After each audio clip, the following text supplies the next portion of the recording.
अगर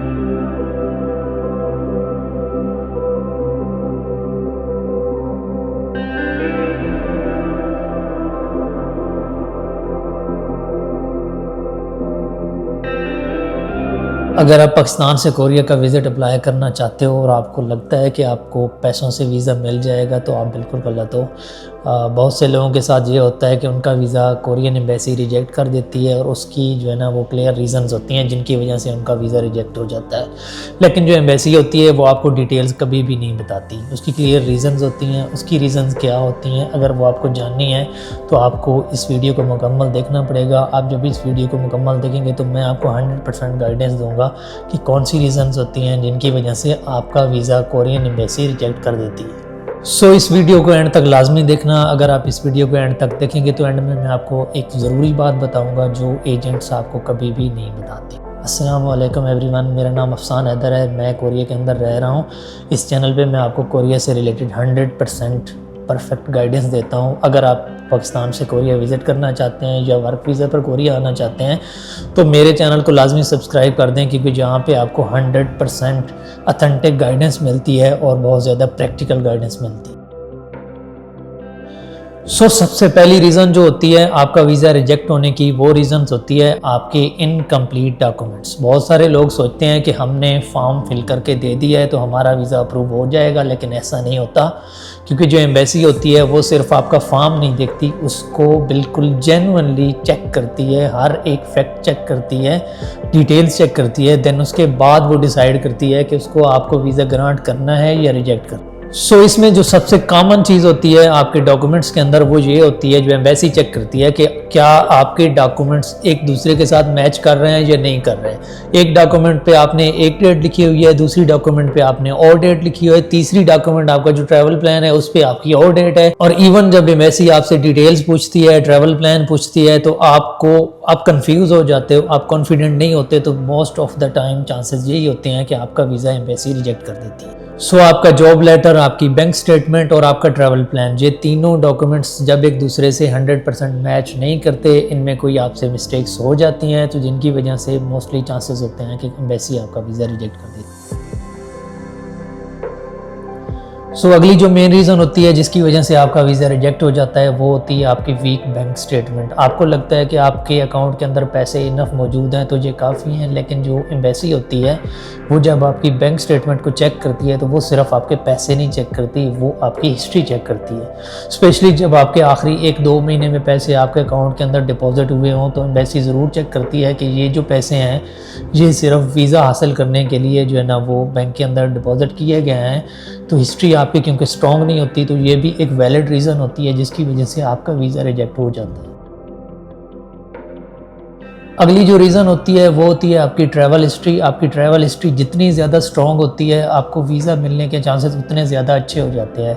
इसका ये मतलब बिल्कुल भी नहीं है कि अगर आपकी ट्रैवल हिस्ट्री नहीं है, स्पेशली आपका नया पासपोर्ट है या आपने पहली बार ट्रैवल कर रहे हैं, तो इसका मतलब ये नहीं होता कि आपको वीज़ा नहीं मिलता। सिर्फ मैं ये कहना चाह रहा हूँ कि अगर आपकी ट्रैवल हिस्ट्री वीक होती है या ट्रैवल हिस्ट्री होती नहीं है, फ्रेश होते हैं आप, तो जो है ना वो जो एम्बेसी होती है वो थोड़ी सी मोहतात हो जाती है। तो वो जो आपके डॉक्यूमेंट्स हैं उनको मज़ीद जो है ना वो जेन्युइनली और स्ट्रिक्टली चेक करना शुरू कर देती है और 100% श्योर करती है सारी चीज़ें, उसके बाद ही आपको वो वीज़ा ग्रांट करती है।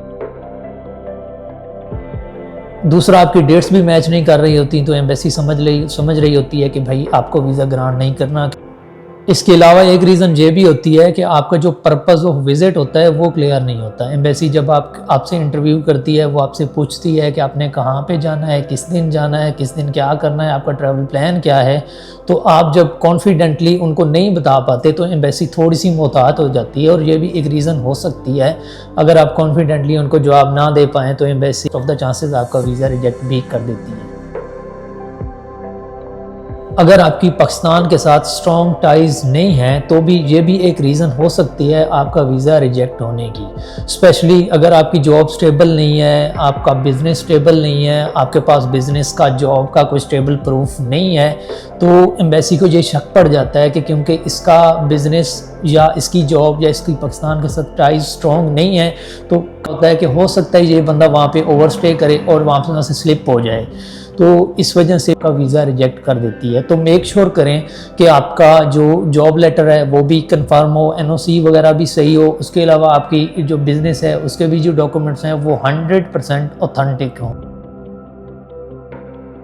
अगली रीज़न होती है फेक इन्फॉर्मेशन। बहुत सारे लोग होते हैं वो अपनी जो उनकी सूरत हाल होती है उसको एग्जेजरेट कर देते हैं और वो रियलिस्टिक चीज़ें नहीं बताते या फिल करके देती। तो उससे ये होता है कि एम्बेसी जो होती है उसको थोड़ा सा आप पे शक हो जाता है, वो डाउटफुल हो जाती है और उसकी वजह से वो आपका जो वीज़ा है उसको आप वो रिजेक्ट कर देती है। सो मेक श्योर करें कि आप जो भी डिटेल्स वहाँ पे बताएं वो 100% अथेंटिक हो और एग्जेजरेट ना हो। स्पेशली फेक डॉक्यूमेंट से तो बिल्कुल आप गुरेज करें। अगर आप कोई भी डॉक्यूमेंट फेक बना के देंगे और एम्बेसी जब उसको चेक करेगी तो एक तो चांसेस ये है कि आपका वो वीज़ा रिजेक्ट हो जाएगा, लेकिन आप इसके अलावा आपके जो नेक्स्ट वीज़ा होगा फिर इसके अलावा आप कहीं भी वो कोशिश करेंगे दोबारा तो वो रिकॉर्ड आपका बन जाएगा और वो रिकॉर्ड आपके अगले वीज़ों पे भी बहुत ज़्यादा असर। अगली जो सबसे मेन चीज़ होती है वो सबसे मेन चीज़ ये होती है कि बहुत सारे लोग जो डमी बुकिंग्स नहीं बनाते बल्कि वो फेक बुकिंग्स बना देते हैं। अब बहुत सारे लोगों को ये भी नहीं पता होता कि डमी बुकिंग क्या होती है और फेक बुकिंग क्या होती है। तो ये मैं आपको बताता चलूँ कि डमी बुकिंग किसे कहते हैं और फेक बुकिंग किसे कहते हैं। डमी बुकिंग उसे कहते हैं जो रियलिस्टिक बुकिंग होती है, उसका रिकॉर्ड होता है आपकी बुकिंग्स के अंदर। होटल बुकिंग है, आपकी फ़्लाइट की बुकिंग है, उनके पास आपका 100% रिकॉर्ड होता है, लेकिन आपने पे नहीं किया होता।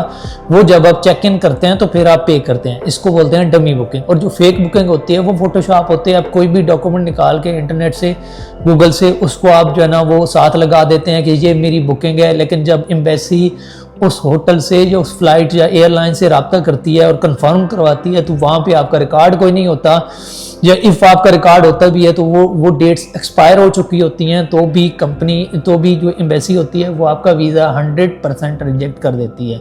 तो मेक श्योर करें कोई भी डॉक्यूमेंट आप फेक बिल्कुल भी ना अटैच करें। हमेशा जो डॉक्यूमेंट्स हों वो रियल हों या इवन डमी हों। अब मैं बात कर लेता हूँ अपनी एडवाइस की। मेरी एडवाइस ये है कि अपने जो डॉक्यूमेंट्स हैं उनको 100% आप ओरिजिनल रखें, जेन्युइन रखें, कोई भी एग्जेजरेशन ना करें। फिर दूसरी बात यह है कि आपके डॉक्यूमेंट्स जेन्युइन हो, आपकी हिस्ट्री जेन्युइन हो, आपकी बैंक स्टेटमेंट जेन्युइन हो। आपके जब सारे डॉक्यूमेंट्स जेन्युइन होंगे तो आपके वीज़ा लेने के चांसेस, वीज़ा हासिल करने के चांसेस बहुत ज़्यादा बढ़ जाते हैं। तो इस तरह आप कभी भी फेक डॉक्यूमेंट्स ना लगाएं। हिस्ट्री अपनी हमेशा क्लियर रखें, अपनी बैंक स्टेटमेंट अच्छी रखें। जब ये सारे डॉक्यूमेंट्स आपके क्लियर होंगे तो जो एम्बेसी होगी वो आपका वीज़ा कभी भी रिजेक्ट नहीं करेगी, वो आपको वीज़ा ग्रांट कर देगी। इवन दैट आपका फर्दर जो बाकी वीज़ा आप ट्राई करोगे कहीं भी तो उस पर भी ये असरअंदाज होगा। दूसरी बात यह है कि अगर आपको ट्रैवल हिस्ट्री स्ट्रॉन्ग करनी है तो यूएई और मलेशिया वगैरह आप विजिट कर लें, उससे आपका जो है ना वो जो वीज़ा हिस्ट्री है वो बहुत ज़्यादा स्ट्रॉन्ग हो जाएगी और आपको बहुत ज़्यादा चांसेस बढ़ जाएंगे वीज़ा ग्रांट होने के। तीसरी बात यह है कि आप जब कोरिया को विज़िट करते हैं तो कोरिया का वीज़ा जब आपको विज़िट हो जाता है तो उसके बाद आप कोरिया विज़िट करने के बाद आपकी हिस्ट्री बहुत ज़्यादा स्ट्रॉन्ग हो जाती है, क्योंकि कोरिया का वीज़ा बहुत ज़्यादा स्ट्रॉन्ग होता है और ये आपकी हिस्ट्री को बहुत ज़्यादा स्ट्रॉन्ग कर देता है। फिर उसके अलावा आप यूके में ट्राई करते हैं या कहीं भी ट्राई करते हैं तो नेक्स्ट वीज़ा मिलने के चांसेस आपके बहुत ज़्यादा बढ़ जाते हैं। तो ये थी आज की वीडियो। आई होप आपको अच्छी लगी होगी। अगर आप इस टॉपिक पे कोई और वीडियो चाहते हैं तो कमेंट्स में लाजमी बताएं। मिलते हैं अगली वीडियो में। लाइक सब्सक्राइब करना ना भूलें। अल्लाह हाफिज़।